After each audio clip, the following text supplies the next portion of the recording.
Did the Phillies win last night? Spoiler alert, no, they did not. But maybe I'll be positive about it. Maybe. We'll see. Eagles draft talk, more visits coming in, more news and information on what the Eagles may be doing with the draft, and some other odds and ends about the Eagles. And maybe we just might start with a little basketball talk. And it's Masters Week. Got a couple more days with the Green Jacket guys. Trending in the AM, taking all your thoughts and opinions. We're live in 30 seconds. Pop, pop, pop, pop, pop, julep. Pop, pop, pop, pop, pop, julep. Pop, pop, pop, pop, pop, julep. Pop, pop, pop, pop, pop, woo.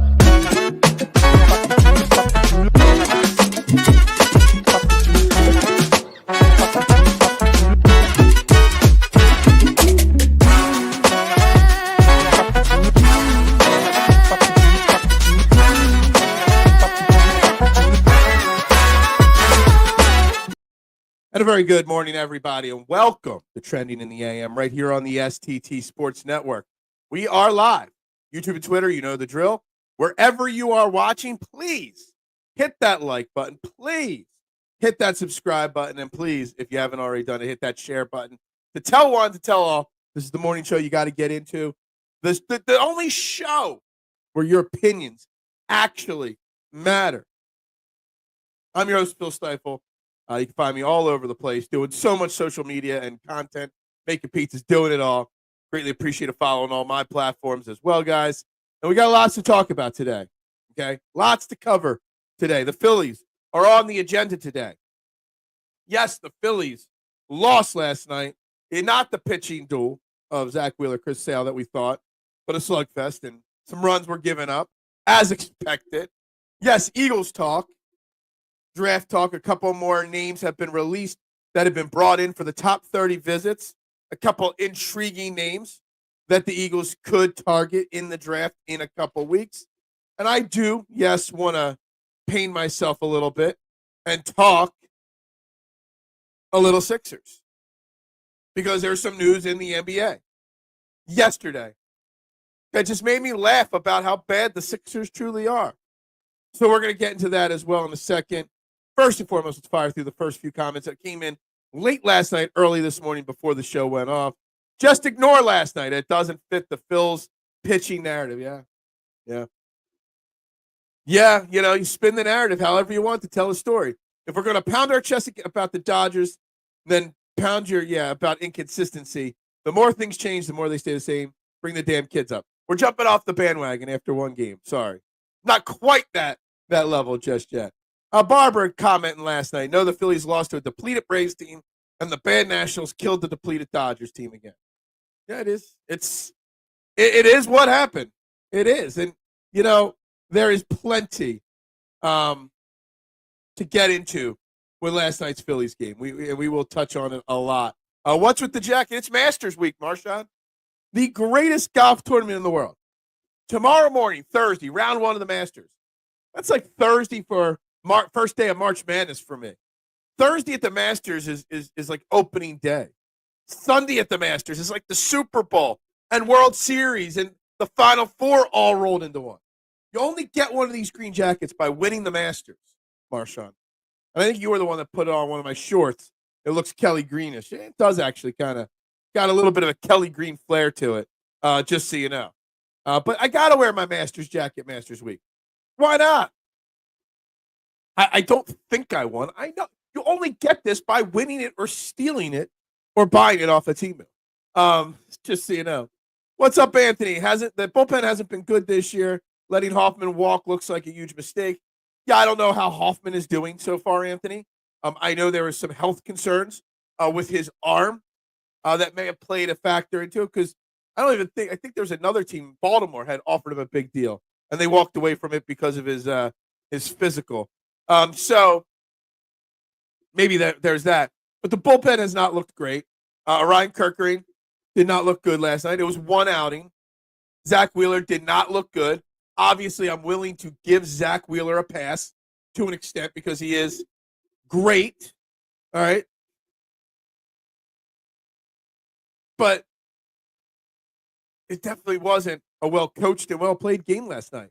I'm not going to break the team down and jump off the cliff this year after every loss. I'm going to note what's wrong. I'm going to note how what's wrong has been wrong for a while. But the problem with losing last night with Zack Wheeler on the mound is that tonight you've got Taijuan Walker going. Now there's a lot of pressure. Taijuan Walker has to go out and get the win tonight. And that's a lot of pressure on a pretty bad baseball player.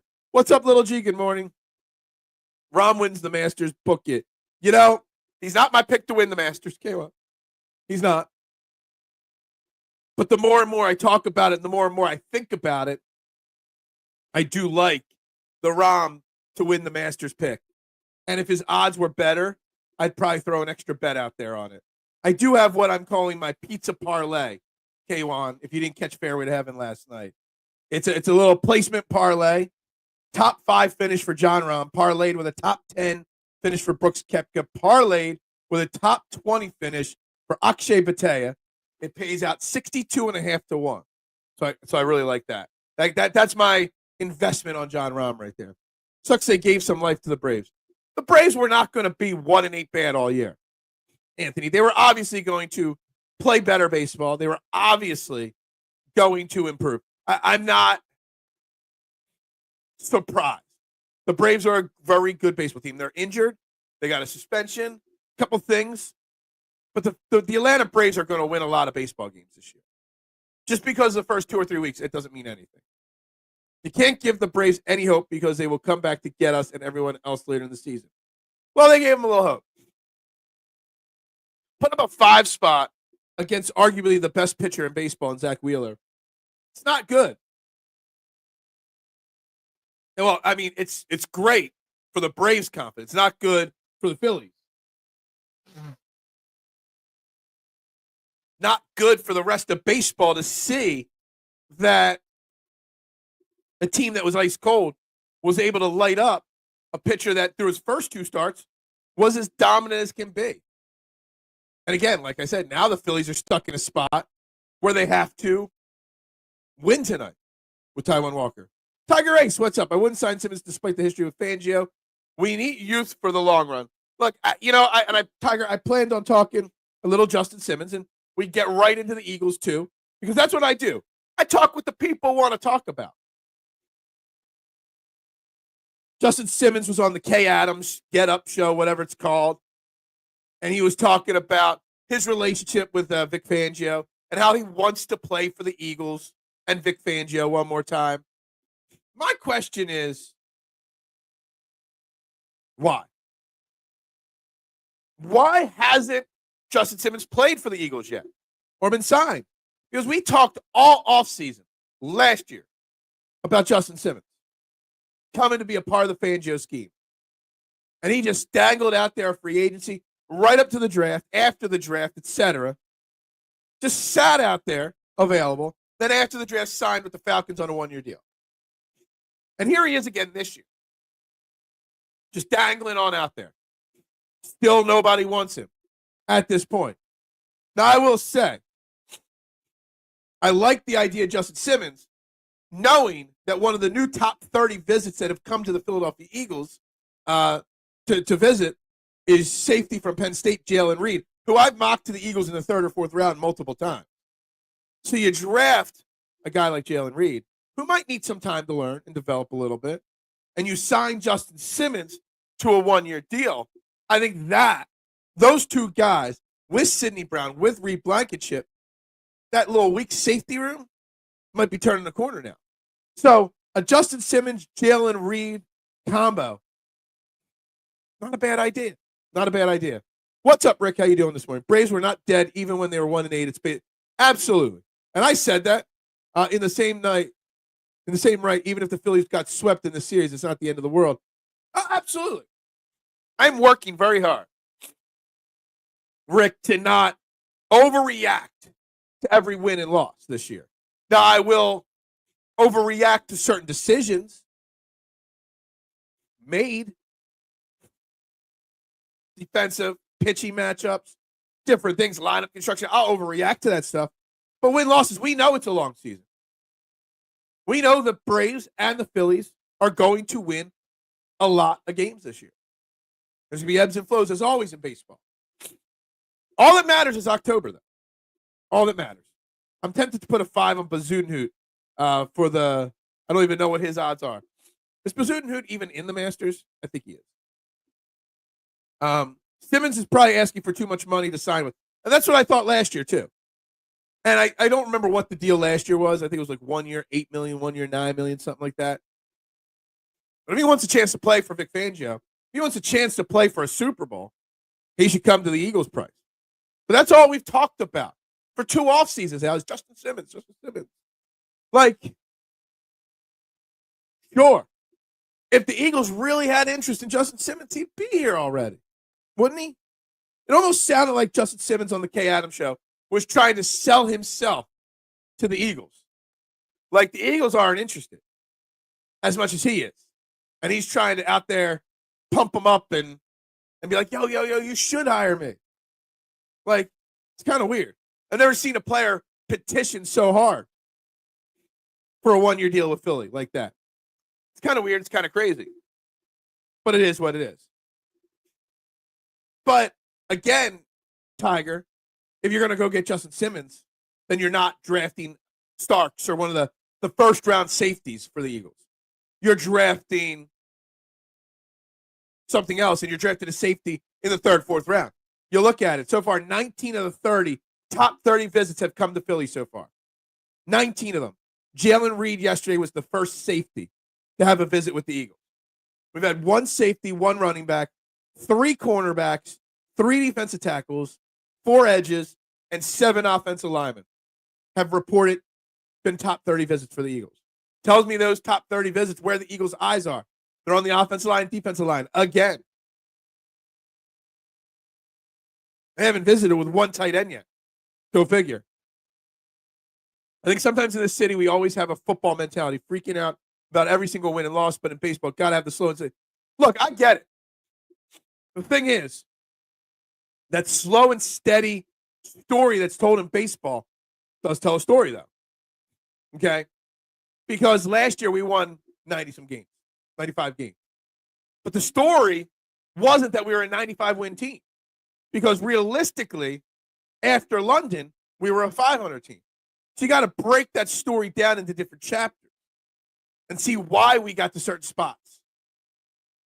Right now, we're 7-3. We're a good baseball team. We're going to win a lot of games. But why are we 7-3 and not 9-1? Why are we 7-3 and not 4-6? Figuring out where we're at 10 games in the season is doable. We got bullpen issues, like we all said, like we all thought.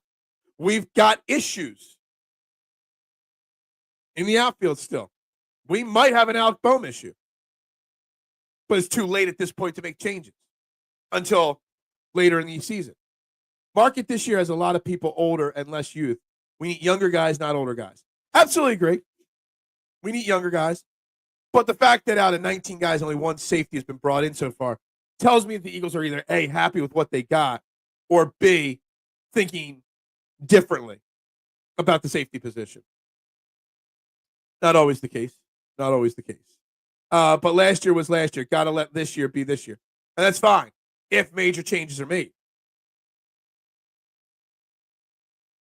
The Phillies haven't made enough changes to forget about. So let me phrase it this way. Just because they failed last year doesn't mean they're going to fail this year, Rick, okay? But because this year has pretty much the same team as last year, it's hard to forget about last year, if that makes sense. Something had to change. It didn't. But here we are.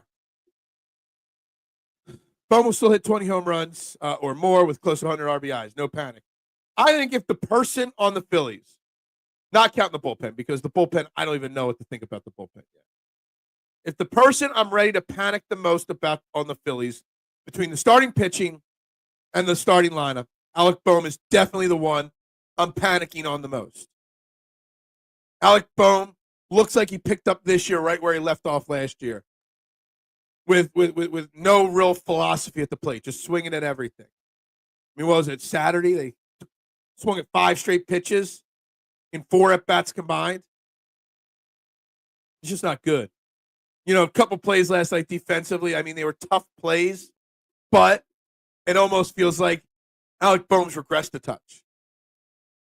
And I'm not ready to pull the trigger, but I'm almost ready to pull the trigger on Alec Boehm, on the conversation that we probably should have moved on from Alec Boehm. There was talk about it. He was on the trade block. There was talk about Alec Boehm. There was talk about Nolan Arenado being a replacement for Alec Boehm.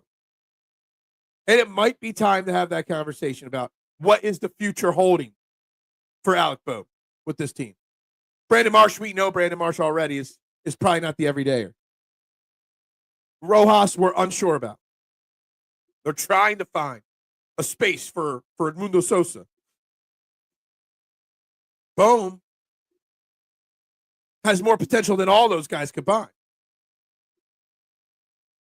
Boehm in a contract year, when all is said and done, he will end up having an even better year, statistically wise. Now, I just find it hard to just agree with it. I hope it happens. I just don't know if I can just predict that it will happen when the evidence says it won't happen. What evidence do you have that it will happen? Where's your factual data that it'll happen? My facts are that for the last 2 months of baseball that he's played, 3 months of baseball that he's played, he's been bad. Banks is a one-run road game. Banks in a one-run road game.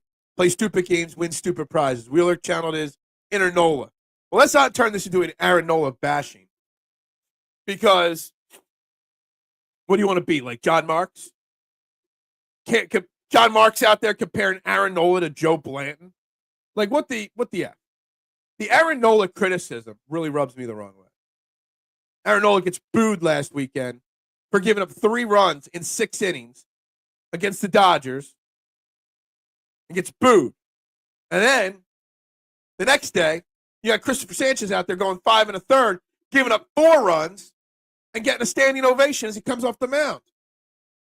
Make it make sense. Aaron Nola, statistically speaking, is almost to the level of Cole Hamels through their first 10 years in red Philly pinstripes. Aaron Nola is going to go down as the leader in the clubhouse, or top 5 in the clubhouse, of almost every statistical category for a pitcher in Philly's history. And you got John Marks out there comparing him to Joe Blanton. Like, what in the holy hell are we doing? Arenado passed his prime. Oh, absolutely. And I said that when those rumors came up, Rick, on this very show, that I'm not sure Arenado was the answer. But what Arenado was the answer to was something different. Just doing the same thing over and over again, expecting different results, is the definition of insanity. Would have Arenado made us better? Maybe, maybe not. But what we did was stay the same. It's hard to move on from a guy when they're struggling, Anthony. Your value, you're not selling your stocks today or whenever. When the value plummets, you don't sell. You sell when their value is at the highest. And Alec Boehm's not at his highest anymore. It's 10 games in the season. It's not football, slow and steady. Rick, I wish I could have your uber positivity. I really do. I do. But the story might be 10. This chapter might be 10 pages. But we're on chapter 9 or 10 out of 12. Boehm sucks. That dude was an all-star last year. Oh, yeah. I mean, he sucked for a little while now, though. The fielding yesterday was atrocious. Yeah. I mean, Boehm obviously had some hiccups on tough plays. Rojas had his issues. And then there was a one play where Sosa was trying to, on a sac fly, trying to get the ball to fire home. And he just took a terrible route. Obviously, he's not a left fielder, Mista. But not only did he do a bad job fielding it to kind of throw home, but the throw, I don't even know who he was trying to hit. The cutoff, the third baseman, the catcher, it kind of just went wherever. So defense was not on par yesterday. Buy on the way down. Absolutely. Yeah. Sell while it's tanking, right? Anyway. Problem with last night's loss is that now, today, you got Taijuan Walker on the mound, and he's going to have to go out there and pitch a game like he did in his first game, which is very hard to fathom happening. So maybe if I put negativity into the world, maybe something good will happen out of it. Zach Bond, that's right. Same people burying the Phillies were the same people burying the Eagles. No, that's not true, because I was not burying the Eagles at 2-2. I was saying to relax. Just so you know. So not everybody was burying the Eagles. I was hyping the Eagles up. Hey, Phil, did you see the Nuggets fired their coach? I got Sixers notes, K1. I thought we were going to start the show off with Sixers talk, because it is day 17 of calling out Josh Harris until he does what's right and fires Daryl Morey and Nick Nurse. Let me tell you something. Mike Malone and Calvin Booth fired by the 47-32 Denver Nuggets, who are a former NBA champion in the recency. They got a multi-time MVP. They are the 4th seed in the Western Conference, and that was not good enough. So they fired their head coach and GM. 2 weeks ago, we had the Memphis Grizzlies, who are 46-32, fire their head coach. Yet the Sixers are now locked into being the 5th worst team at best in the NBA. And we still got Nick Nurse and Daryl Morey running things. Josh Harris literally has no clue what's going on with his NBA team. No clue. Yet Mike Malone's fired. Calvin Booth is fired. Hell, I'll take Mike Malone and Calvin Booth here running the Sixers in a heartbeat. I don't even know why they got fired. I don't even want to know why they got fired. Bowman had a good first half, and then it fell off big time. Exactly. Yeah, you like it. Why can't it be us? Why can't we have an owner that actually knows what's going on with his football team? Content check. What's up? Yeah, how did we lose a subscriber? We ended yesterday at 484. And today I wake up and I see 483. What's up with that? Jack Nicklaus called. He wants his jacket back. Jack Nicklaus cannot have his jacket back, okay? Okay, Dives. I know you're the big college guy. Tomorrow is like the first day of March Madness for me. Sunday will be like the Final Four for me. Shout out to Florida for winning the national championship, by the way. Why would anyone unsub for? I don't know. Maybe putting positivity in our sports world would equal positive coming back. Maybe. I believed in the Eagles at 2-2. Did believe in Sirianni. See, I believed in Sirianni too. And Duck, you'll vouch for me on that. Mike Malone will be Sixers head coach, next coach maybe. Sure, I'll take Calvin Booth, their GM too. Screw it. Rant Phil. Look, I thought I was going to start the show with a rant, but we got instantly talking about the Phillies. And when I see the Denver Nuggets and Memphis Grizzlies making major moves to their team while they're about to start a playoff run, where you can't tell me that Jokic doesn't think he's got a chance to make a deep playoff run, but they're firing their coach now. I don't know how many games the Grizzlies or the Nuggets have left, but the Sixers have 3 games left starting tonight. It's bad.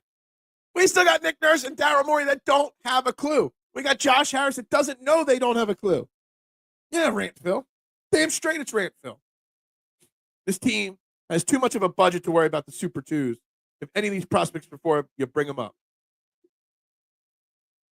Well, no. I had to Google what I was missing and didn't even know the Masters were on. Come on now. Now, I will say this. Even if you're not a golf fan, okay, even if you don't care about the Masters, sports in general can learn something from the Masters. The Masters have the absolute best app for their fans. It's free, and they literally give you more coverage of the golfers and the tournament and everything happening on the golf course than any other sport does for their sport. The coverage that the Masters put out on their own, they have sponsors, they don't get run by TV deals. They put out so much content. You can see pretty much every hole, every shot from every golfer all week. They've got live 24/7 feed of the driving range. They got shot tracker on the driving range, interviews, everything. The Masters app is the greatest sports app that was ever created because they don't fall victim to the money. They do it their own way. It's a tradition unlike any other. Absolutely. Golf YouTubers is greater than PGA, way more fun. Dude, golf YouTube and golf Twitter and the golf content creating world, when I started Fairway to Heaven 5 years ago plus, November 2020 was the first episode. It was a small thing.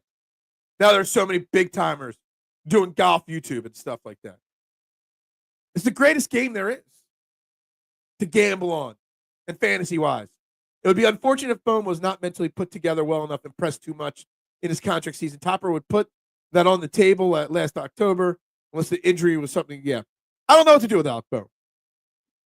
I think the thing was should have been last offseason. They should have moved on. And you get piped in bird sounds. Look, the Masters app, for anybody that doesn't know, is the greatest sports app there is.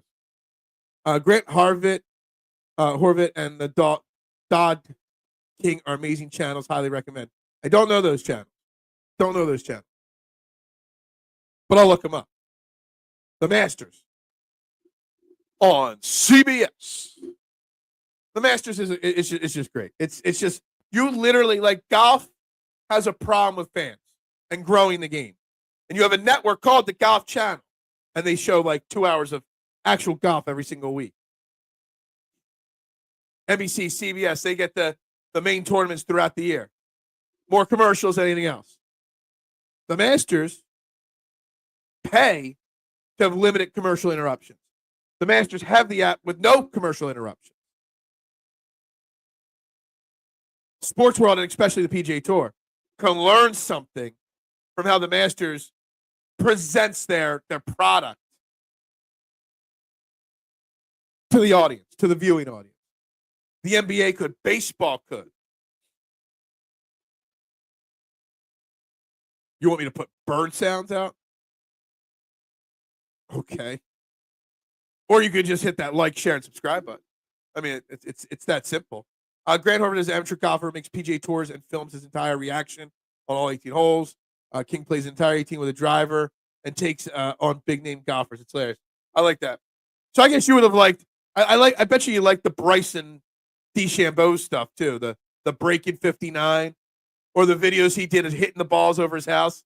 I called the exact day. I had 3 shots off. I think he finished on day 16, shot 11. I think I predicted like day 16, shot 15 or something like that. I forget. But yeah, there is some great stuff. The Bryson DeChambeau stuff. I love the Bryson DeChambeau. If you don't know, he's one of my favorite golfers because of the personality and the way he plays. But he's also a damn good golfer. The PGA Tour misses personalities like Bryson DeChambeau on them. Bryson has been on both those channels multiple times because he's a man of people. Like, golf's problem is they don't have personalities. There's a lot of dry personalities in golfers. Like, the greatest golfer in the world is Scottie Scheffler. And he plain out says, I care about God, my family, and golf in that order. Just a good old Southern Texas boy. That's just, so simple. No personality. Bryson is the personality that could take golf to the next level if he was given the opportunity to. That's right. Just don't roll your ankle, Steven. For those that don't know golf or the Masters, here's we talk about sports, and there's always superstitions in all sports. With baseball players got to wear the same glove or same hat every day or whatever. So the Masters starts tomorrow. But today, Wednesday at the Masters, they always do a fun par 3 contest. All holes are par 3s. And you don't just have to be in the Masters. They get legends. They got all kinds of people in the par 3 contest. But No golfer has ever won the par 3 contest and then won the Masters that year. So a lot of golfers cheat throughout the event to purposely just get disqualified so they have no chance at winning it. Is that not the craziest thing? Like they'll let their daughter hit a shot, or their caddy hit a shot, or their wife hit one of their shots, which disqualifies them. They keep finishing the round, but it disqualifies them from winning. Because if they're afraid that if they win it, they won't win the Masters. Talk about superstitious. Like that right there is crazy. Boom, inside out's his swing a lot to hit 20 home runs. He would need to hit them the other way. Look, if you had a power rank concerns so far through 10 games, I would be very tough, like individual player concerns, not positionally, because the bullpen would be the biggest overall issue. But there is good talent in the bullpen.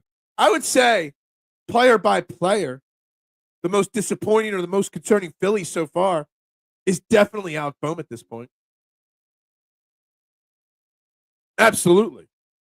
He struggled. He was so unplayable in the playoffs, he got benched in the playoffs. An all-star. So Rick says that Alec Bohm's an all-star last year. Alec Bohm's an all-star that got benched in the playoffs because he was so unplayable. And he doesn't look like he's fixed that. Doesn't look like he's learned from that. Let's see, where's he at so far this year? He's batting 200 through the 10 games, no homers, 3 RBIs. He's got a 4.45 OPS. It's not very good. Not very good at all. They do the projections throughout the year. At this point, he's projected to have 50 RBIs. Not good enough. Alec Bohm's got to figure it out. I don't know. I think there's talent there in Alec Bohm. But he's mentally gotten screwed up so many times here in Philly that it's hard for him to break out of it. What's up, Peanut? Do you think golf needs a reality show, i.e. the Ultimate Fighter show, drinking before? Well, there is a golf show. It's called Full Swing. This year was season 3 on Netflix. And some of the seasons have been very good. I haven't watched much of this season yet. Heard it's okay. Where they go in the daily lives of the golfers. The problem is, most golfers are pretty boring. Peanut, you've got very few personalities in golf. Bryson is one of them. There's no rivalries. Like the Ultimate Fighter, UFC originally had rivalries. Now there's no rivalries in UFC. That's why I don't like UFC as much. It's all about hugging and kissing before and after event, or trying to kill each other. There's not enough rivalries in golf. There's not enough personality in golf. You look at the top golfers in the world. Bryson, dry personality. Rory's got a little bit of personality. Xander Schauffele, boring as can be. Patrick Cantley, everybody hates him because he's so boring and slow. Colin Morikawa, my pick to win the Masters this week. Very boring and plain personality. Even the reality show that they did, Full Swing, didn't show much because there isn't much when it comes to that. So we're talking Eagles or Phillies. We're talking golf. We're talking Sixers. What in the holy hell are we doing? And why hasn't anybody been fired or held accountable yet? I'm going to be so terrible on this show next week when Daryl Morey is told he's keeping his job and he fires Nick Nurse. And that's the change. Because Nick Nurse does need to be fired. But so does Daryl Morey. And guys, I forgot to say it. Always subscribe to Peanut's YouTube channel, Pixelated History. There's a link down in the description or just click on his profile picture. Click subscribe. His son and him do a fantastic job. They deserve the followers. Not me. They deserve the followers. So please subscribe to their channel. Help them grow their stuff. I'd greatly appreciate it. We're talking to the Sixers. Where's the pulse? Get the little paddles. Clear. Wake Josh Harris up. And then also Eagles-wise, draft-wise, T.J. Sanders, defensive tackle, University of South Carolina, Jalen Reed, Penn State safety, the two most recent names for top 30 visits. We're up to 19 visits so far. Telling me what I need to know about what this team's doing. Sanders in the second round would be fantastic. Jalen Reed in the third or fourth would be fantastic, in my opinion. I got two other Eagles things I want to get to here as well. Who do you blame more, Rojas or Sosa on that play last night? Ruined the game.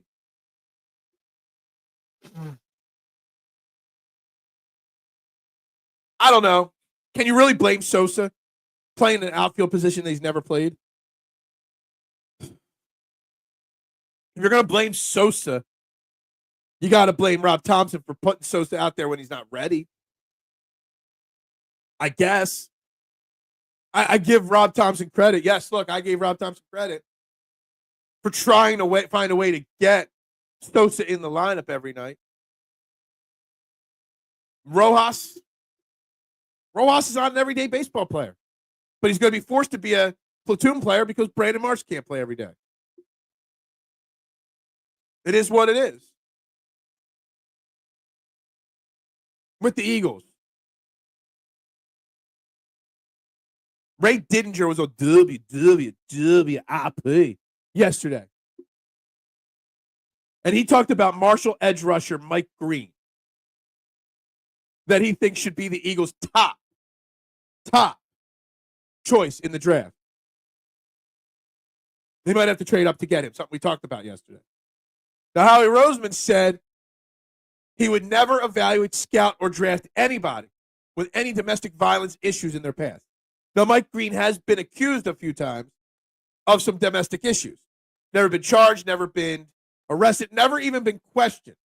They're just rumors out there. Ray Didinger knows Howie Roseman's opinion. But then he's out there also pumping a specific player up. So my question is Mike Green a player you would trade up for in the NFL draft to get, despite potentially having some issues? There are no pizza sauce stains on this jacket. I don't wear it to work. I had it on at the shop for the show. I didn't wear it while I was making pizza. This jacket's got to last me a long time. Someday I got to bring the jacket back and the group back together so I could pass it on to another golfer. I was only supposed to have it for 1 year, and I've had it now for like 5. But that's just the way life goes.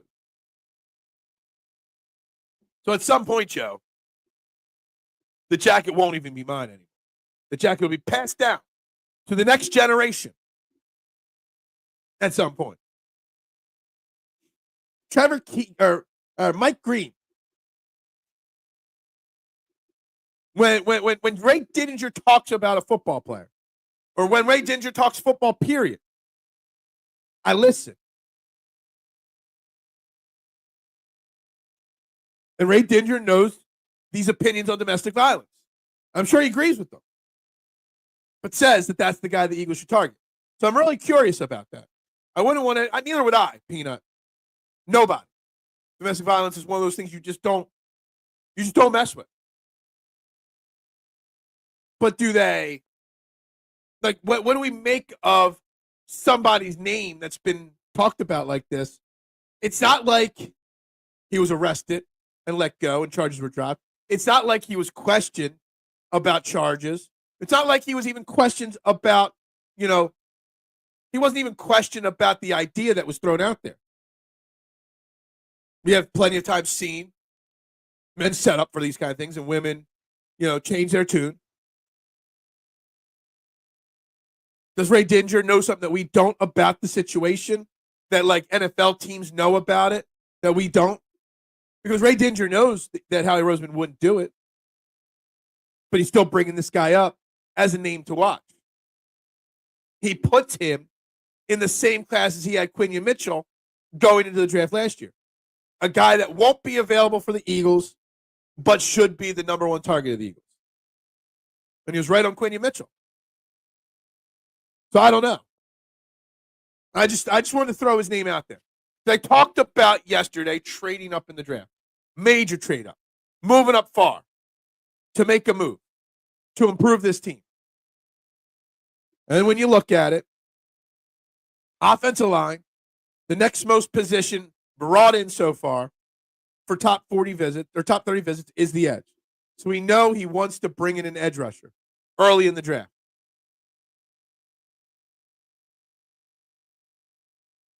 I'd like to throw the name Sahith Theegala out there. You didn't know I could pronounce Sahith Theegala. And whoever it was on YouTube commented about how I say Akshay Bhatia's name.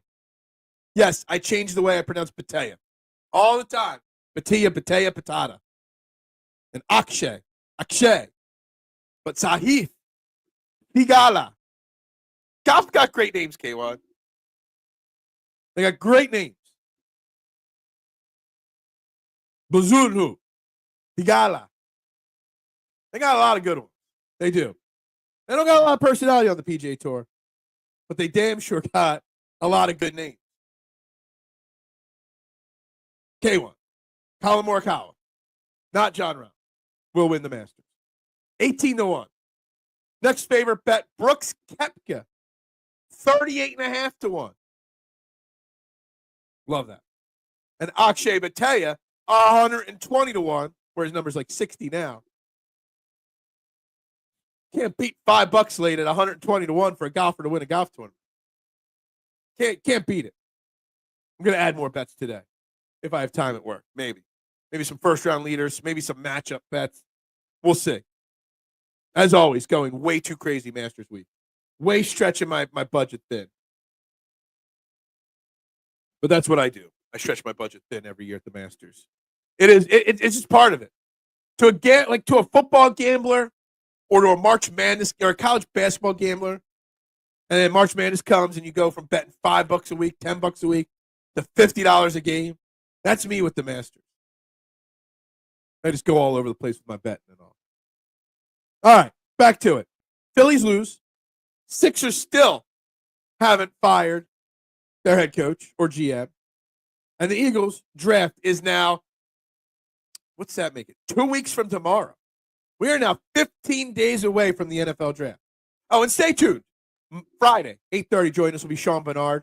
He'll talk a little Phillies with us. He'll talk a little bit about the Sixers ending of the season as well. We'll have about 25 minutes of Sean Bernard's time on Friday, so don't miss that out. And tonight, Philly Press Box Radio, Bob Cooney, formerly 97.5, and also, I think it was the Inquiry wrote for. We'll be joining them on the Philly Press Box Radio guys tonight at 7 p.m. right here on this channel. Good morning, Mitchie Poo. How you doing today? Hope you are well. We're talking all things Phillies, Sixers, Eagles right now. PGA Tour. It's all on the table. And what's this? I heard a rumor that Dallas Goedert wanted to restructure his contract to stay here. One, is it true? Two, would you do it if you were a GM? Oh, hold on a second, Peanut. I totally forgot about this. Write this down right now. Write it down. Sean Bernard. TikToks. Totally forgot about that. 100% being brought up. I heard a rumor that Dallas Goedert wanted to restructure. Look, if I was the Eagles and you can get him cheap enough, I would definitely find a way to do it. The problem is you got to look at the story that's being told. They brought in Bryant and Granson, 2 cheap one-year tight ends. They still got Grant Calcaterra. The story says that they're set at tight end and they got to move on from him. But if he's willing to take a cheap enough restructure, then absolutely I would bring him back. But the problem is it's going to have to be a major swallow of the pill type moment for Dallas Goedert. That's the thing.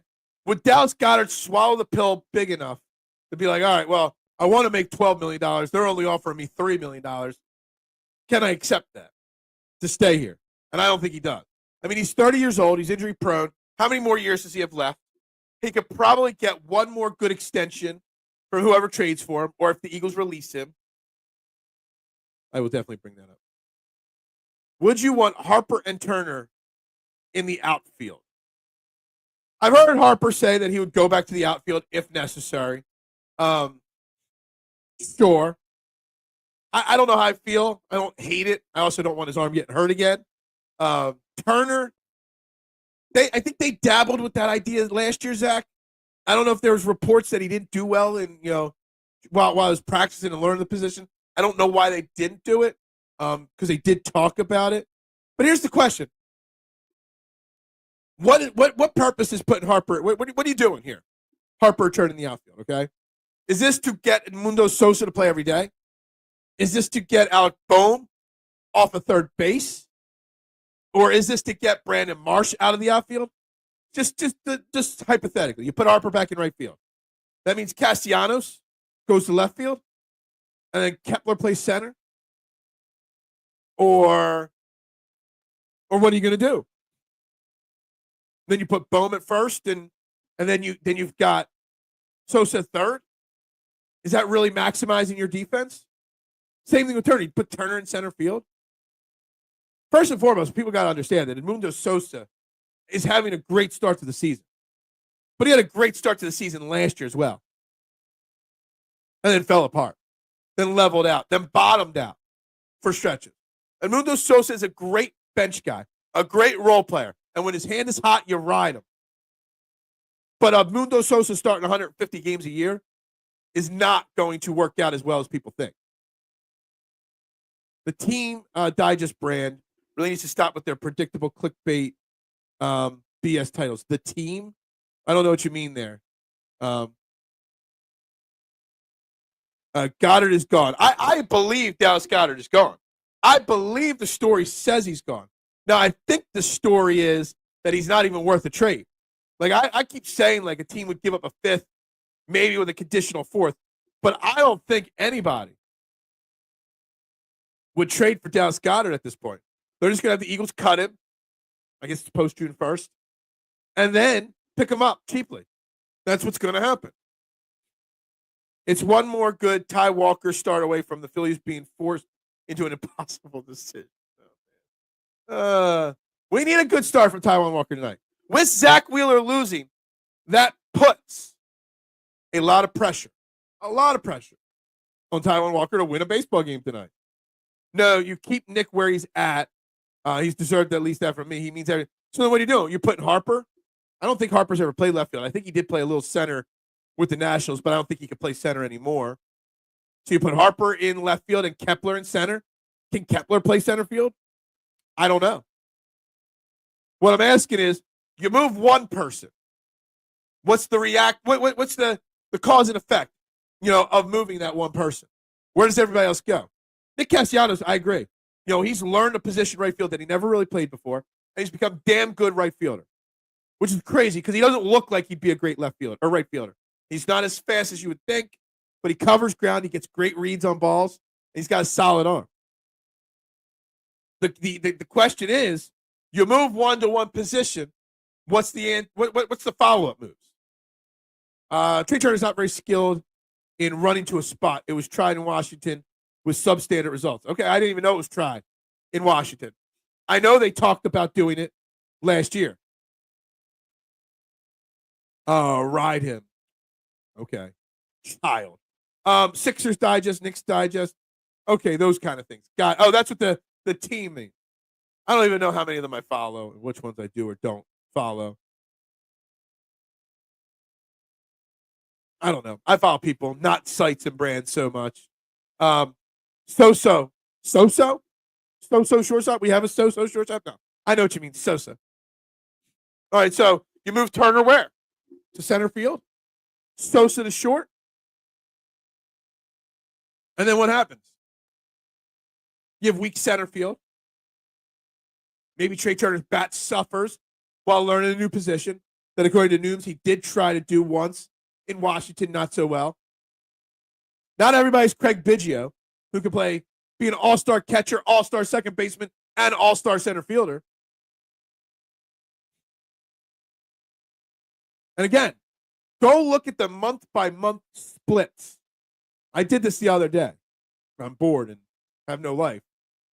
Month-by-month splits on Edmundo Sosa. He was red hot in April last year. We all talked about how do you get him in the everyday lineup last year. And then as the year went on, came right down to earth. Why is that? Because Edmundo Sosa is a nice player, but he's not an everyday player. He's a guy you ride the hot hand with. And that's it.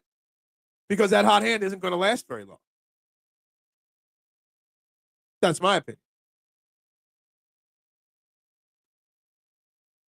I'm trying to think about how you fix it. Look, Brandon Marsh, I tried to be a Brandon Marsh supporter. I tried to be a guy that wanted to give Brandon Marsh the benefit of the doubt in center field this year.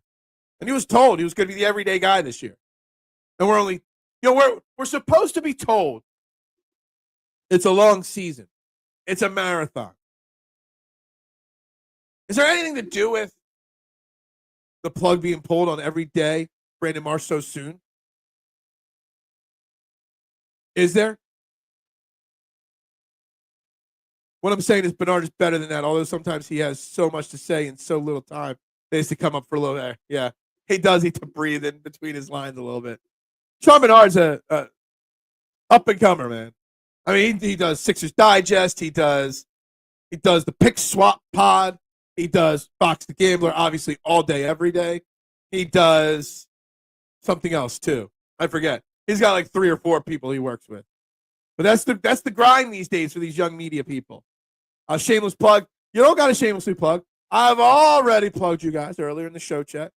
I already gave a shout-out to your great guest tonight, Bob Cooney, to talk Sixers and Phillies. Ask Bob Cooney about day 17 of calling out Josh Harris. Do you have a pulse, Josh Harris? Do you know what's going on with your team? Already plugged it, but we can plug it again. Baseball season is in the middle, which is why I don't care in April. Look, I don't care, but I do care. Where I've watched no Sixers basketball this year. I've already watched more Phillies baseball this year than I have Sixers basketball all year. And I know it's a long season. I know April baseball is meaningless. But I do love my Phillies. And it's hard not to instant overreact in the moment. And I think a lot of people misunderstand that. When a bad play happens in baseball, and you tweet out, God damn, that player sucks, or whatever, people like to think you don't know baseball. No, you're just reacting in the moment to a situation. A situation that we wouldn't want to be able to make a better decision on.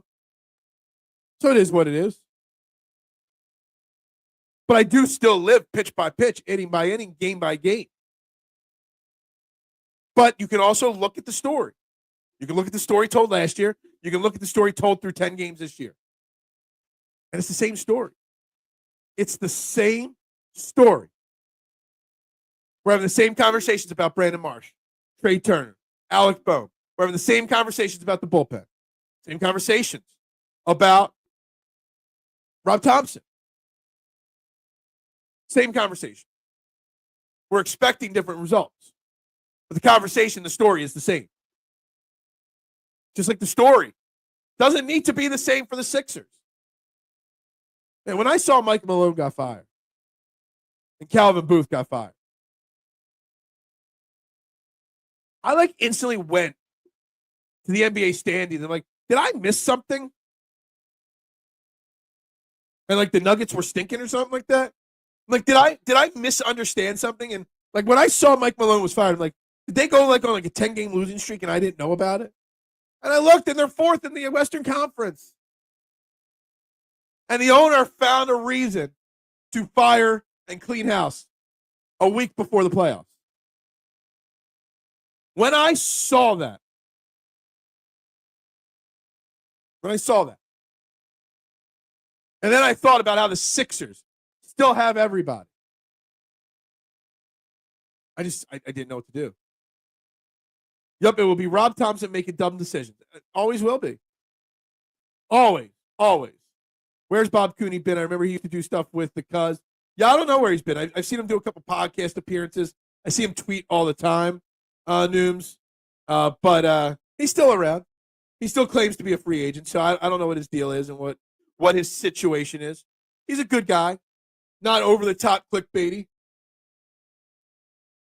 or anything like that. A guy you can have a fair conversation with. Were you saying the same thing in September when the Eagles were 2-2? No.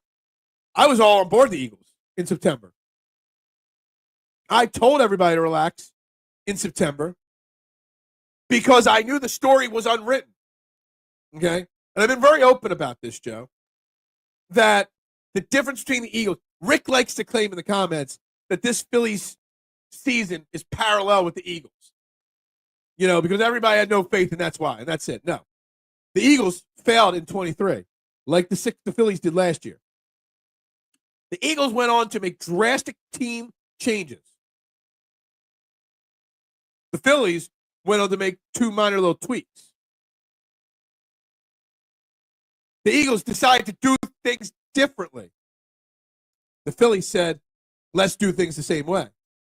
So because they were doing things differently, when they had the Week 5 bye, I said on this show, actually Week 5 bye is when the STT Sports Network was formed. I said on this show, got 2 new coordinators. They get they 4 weeks to evaluate and the bye week to pivot. We came out of the bye week red hot. We had a great leader in Jalen Hurts and Nick Sirianni. We don't have that leader with the Phillies. There's 2 totally I hate the comparisons between the Phillies and the Eagles because I just think that there's not as many similarities as people think. A real crime like Maddie. I thought I read where the GM and coach were constantly arguing with each other. The owner got tired of it and just fired both. Well, that's just plain stupid, relaunch, if that's the truth. To do that now, a week before the playoffs, if they were bickering like brothers, do it after the playoffs. If they're bickering like 2 hated rivals at a job, just wait till after the playoffs. But yet you're telling me that Daryl Morey still is employed. That Nick Nurse, who wants to be fired, can't get fired. You got 3 games left of this season, starting tonight against the Wizards. Put somebody else in an interim role. Just get rid of them now. At least the Sixers are guaranteed at worst the 5th worst record. At best the 5th worst record. They have a chance to get the 4th worst record. Long shot. They have to lose their last 3. The Pelicans would have to win, I think, 2 of their games for that to happen. Not going to happen. But it means they have a chance to get a top 6 draft pick in the NBA draft. There's a chance, finally, that happens. And now that there's a chance that it finally happens, and now that we're locked into that top 6 spot in the lottery, now I wouldn't mind them actually trying to win a game or 2. So we can really see if these young guys have any chance or any skills. But they're not playing half those guys tonight. If it ain't broke, still fix it, Howie. What was broke to Howie after 23? There were issues after 23. They were broken issues. But Howie Roseman said, good is not good enough. We want greatness. Daryl Morey just wants, whatever. Dave Dombrowski, John Middleton accepts good, not great.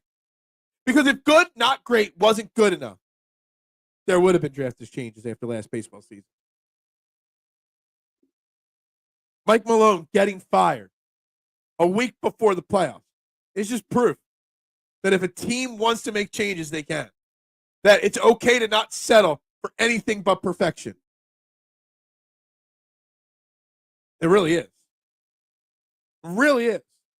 You could draw parallels to the Mike Malone and Calvin Booth firing to the Eagles, to the Phillies, to the Sixers, to the Flyers. You could draw parallels to all our teams with that situation. You can. It's a shame, but you can. Guys, you're watching Trend in the AM right here on the STT Sports Network. Please, if you already haven't, hit that like button. Hit that subscribe button. I greatly appreciate it. 16 likes on this video so far today. There should be 20, so make sure you hit that like button. Still stuck at 483 subscribers because we lost a subscriber sometime overnight. So hit that share button. It's free to do. If you share it out and find somebody to subscribe, I'd greatly, greatly be appreciative of you. We got lots happening. We're talking Phillies today. We're talking Sixers today. We're talking Eagles today. I read an interesting article on the Eagles what everyone's thoughts are on Trevor Keegan.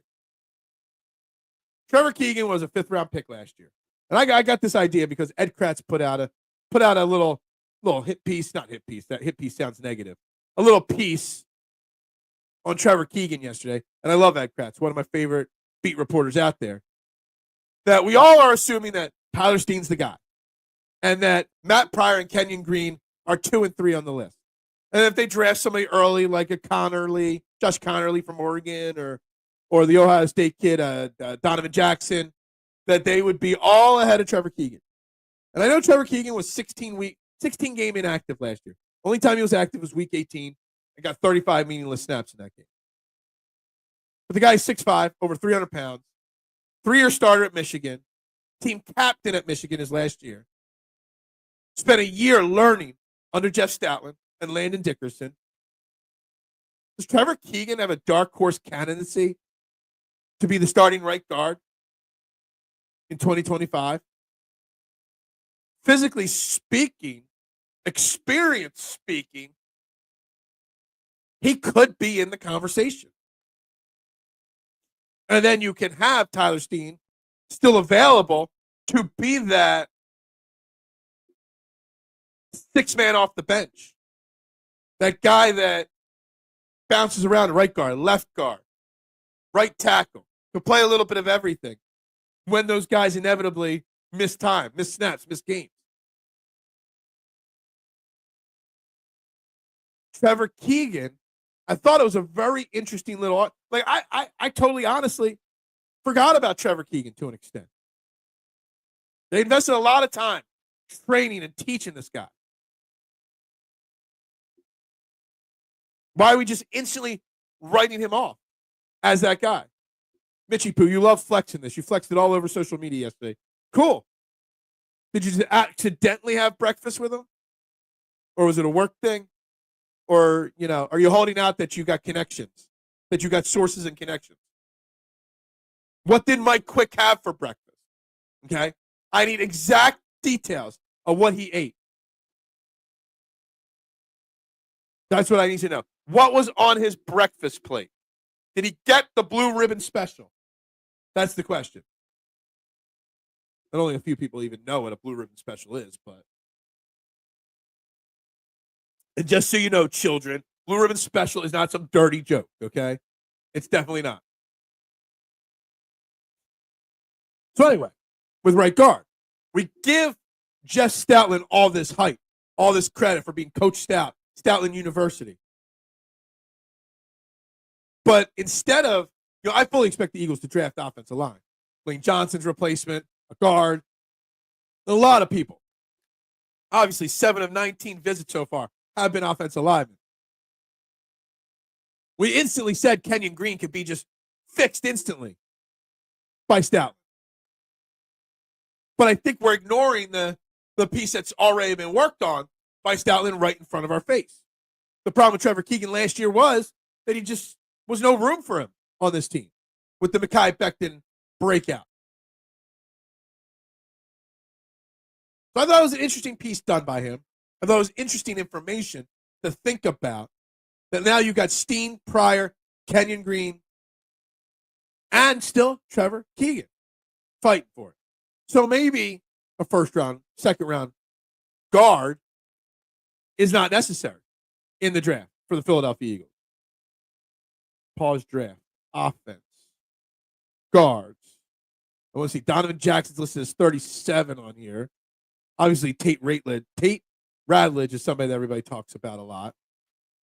Who's the other guy that we're thinking about here? Josh Connerly. He's not even listed there. He's listed as a tackle, not a guard. But both those are second round pick guys. I was mid-typing an immature sex joke over the blue ribbon special before you said that. Do you really have no clue? Like, I know you guys are young, some of you. Some of you are old. If you don't know what a blue ribbon special is, you're obviously not Philadelphia enough. You're definitely not Delco, okay? You don't even know what Delco is. Hell, a whole entire movie recently was released based around the blue ribbon special, all right? In college, when I was in college at Widener University, the Blue Ribbon Special was still just $2.99. For those that don't know, the Blue Ribbon Special is something famous made by a diner in Delco called Tom Jones, the diner, dive diner. And they used to have 24 hours a day, the Blue Ribbon Special was available. You used to get 2 pancakes, 2 eggs, 2 bacon or 2 pieces of sausage, your hash browns, your cup of coffee, and a cup of orange juice. And we're talking 99, 2000. It was still just $2.99. I'm assuming it went up in price a little bit. But based off of their standards on the Blue Ribbon Special pricing, it couldn't be much more than $4.99 now. Doubt it. It was the greatest deal for a drunk college kid, 3 a.m. in the morning after partying at Bootleggers. You get in a car, you go down to the Tom Jones Diner, get yourself a Blue Ribbon Special. Couldn't beat it. Yeah, I threw Bootleggers out there too. Where's Brian when I'm talking about Bootleggers? Isn't that IHOP doubles or something? I don't know. Tom Jones is just legendary in Delco for being like a diner that's been open for like 6,000 years. It was already open and welcoming guests at Tom Jones. The Pilgrims had to wait in line because there was already a line out there when Tom Jones got when the Pilgrims got to Tom Jones. All right, they got off of their little Mayfair boat. They went right to Tom Jones for a Blue Ribbon Special. That's how long it's been there.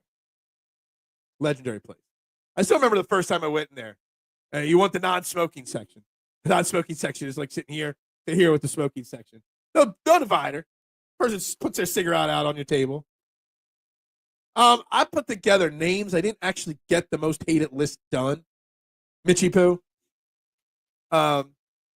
Life's been busy. Putting together a list and graphics isn't always easy to do.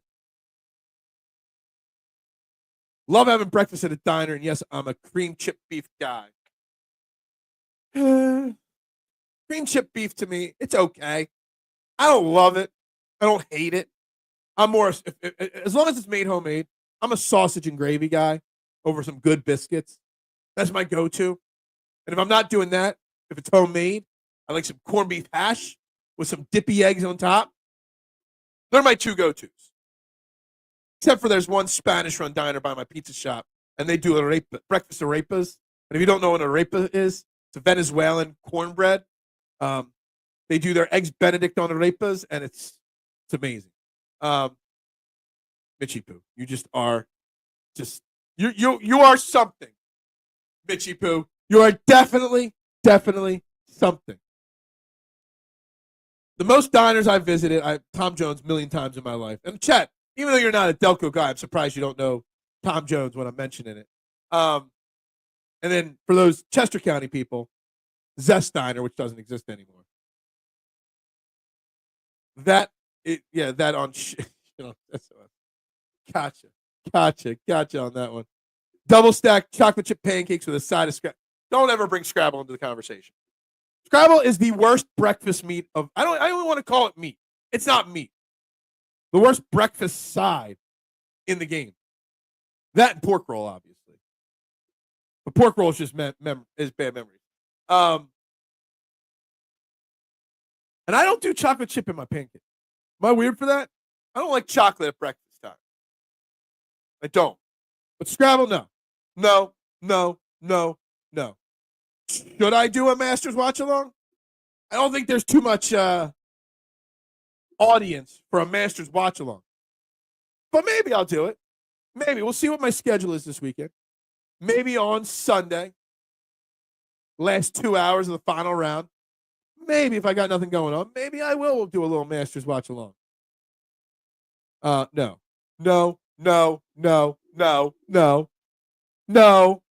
We do not talk about that. It's disgusting. It's gross. It's awful. Like, pork roll might actually be good, but I don't like pork roll because of the job that I had when I made pork roll. But that's it. It's true. If Colin is in contention, I need absolutely. If Colin's in contention and I got nothing going on, I will 100% do a watch along. Absolutely. do it down here. I can have my DraftKings lineups on this board. I could have my bets over here. I got the match going on. If Colin is within 3 strokes of the lead on Sunday, I will be doing a watch along. That's for sure. I mean, there goes my Sunday night off, but sure. Why not? I absolutely could do it. Absolutely.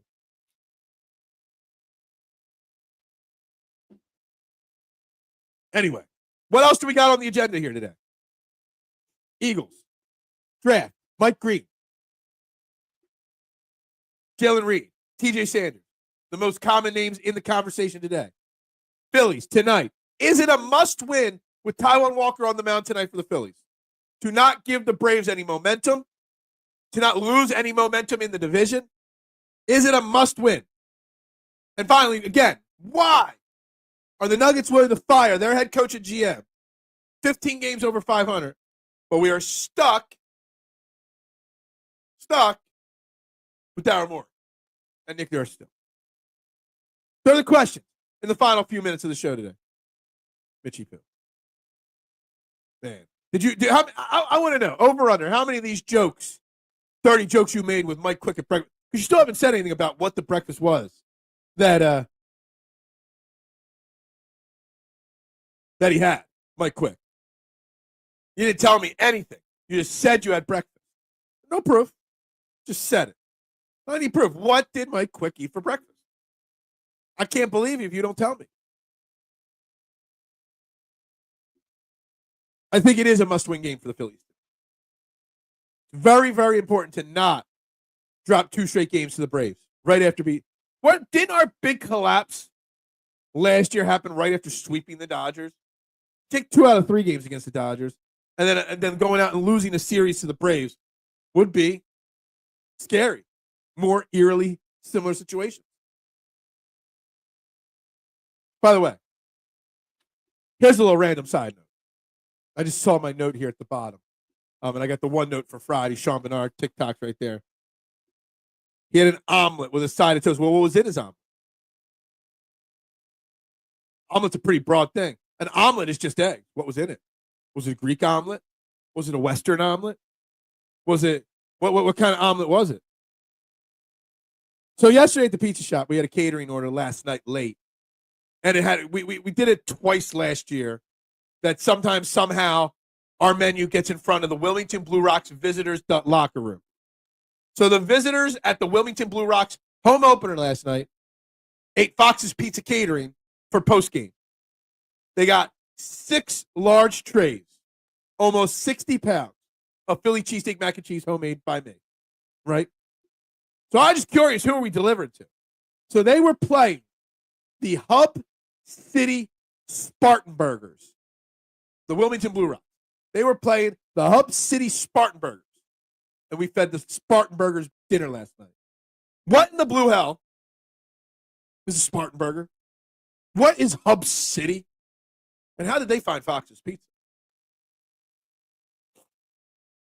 Let me tell you something. Making 50 pounds of Philly cheesesteak mac and cheese is not easy to do. James Pierce, Tennessee edge rusher, would be a nice fit on our line. He will probably be there at 32. Let me just look. I don't actually think he's been brought in yet. I just like to keep track of who's been brought in and who's not been brought in. He's not one of the 19 guys that the Eagles have brought in yet. Not at all. But that doesn't mean he's not a possibility. I want to look up his profile real quick. He's listed at number 30. He's got a great RAS score, a little light, but that is exactly what they like. Stand-up edge rusher in a 3-4, which is what Vic Fangio likes. Needs to add a little bit more weight to his frame. Definitely a possibility, Rick. And he could definitely be on my list. What's up, Bird Gang? How you doing, my man? Hope you are well. Again, make sure you head on over to the YouTube page. Link in my bio. Hit subscribe over there as well if you can. I'd greatly appreciate it. Got news for you. There is no must-wins right now in baseball season. Get ready. The Phillies will probably lose at least 6. Don't matter. Baseball's a long season, but it's also a game of momentum. It's what it is. We needed to win this series against the Braves to make a statement to the NL East. You can't win the series if you don't win tonight. You can't. It's a marathon. I know it's a marathon. It's a long season. It's a marathon. Cliches. We could do a top 10 list of just cliches baseball fans use for their teams. But we were saying the same thing last year as they were falling apart. Literally a 500 baseball team for the last 3.5 months of the season. And here we are. Yeah, we're starting off hot again. Guess we got to be even hotter. So when we're 500 for a stretch, it doesn't matter as much. I think you can make an argument that it is a must-win. Doesn't matter that it's a marathon. You don't want to drop 2 straight games to the Braves, ever. April, May, June, July, August, or September. The Phillies will barely sneak into the playoffs, but they will get red hot at the start of October and blast it. You're just randomly guessing that, Rick. You have no statistical data to prove that that's possible. That's the problem. There's no room for maybes. It's a dream. It's a pipe dream. It's just random faith that you have. Exactly. You've seen it in your eyes. You've dreamed about it. And I get it, and I love it. And I love the positivity. But I don't talk sports in a dream world. I cheer them on in a dream world. When I watch the game, and when I watch them on my couch, I'm thinking positive thoughts every moment. But when I come on here, I got to be realistic. When realistically speaking, there's no evidence that our dreams will come true. I hope they will. I wish they will. Just not going to happen. I hope so. My man Bryce Harper playing first base like a Golden Glover. Bryce Harper has taken very well over the last year or two to playing first base, mister. You know, he's not the greatest Gold Glover of all time at first base, but he's definitely a very strong first baseman. And it keeps him on the field a lot. Your Negadelphian does not come out when you are watching the game. Wow, you are better. No, it does. My overreaction nature comes out. Good and bad. Good and bad. There's no need to bet. No bets. Just opinion, one opinion versus another opinion. I only bet on golf. Colin Morikawa winning the Masters, 18-1. Lock it in. Lock it in. Drinks on me when Colin Morikawa wins. But you got to get a special invitation for those drinks on me. We're talking just reality. The reality is we just beat the defending world champions 2 out of 3 and won the first 3 series this season. Yeah, we did. I'm not being a Debbie Downer. What is being a Debbie Downer about me saying that tonight must be won? I actually started the show very positive about the Phillies. Maybe making a few jokes that, yeah, we all thought a pitching duel, and of course that meant Wheeler and Sale gave up runs. But I'm very positive about the Phillies. Until you bring your false sense of hope you want to give fans just because you have a feeling. Happy Gilmore's already won the Masters like 19 times. We'll do a live stream on the 9th green at 9 p.m., Mitchie Poo, okay? Make sure you wear something nice, Mitchie Poo. Mitchie Poo, you want on Trending the AM? We're recording Trending in the AM live on the 9th green at 9 tomorrow night. Make sure you wear something nice, okay?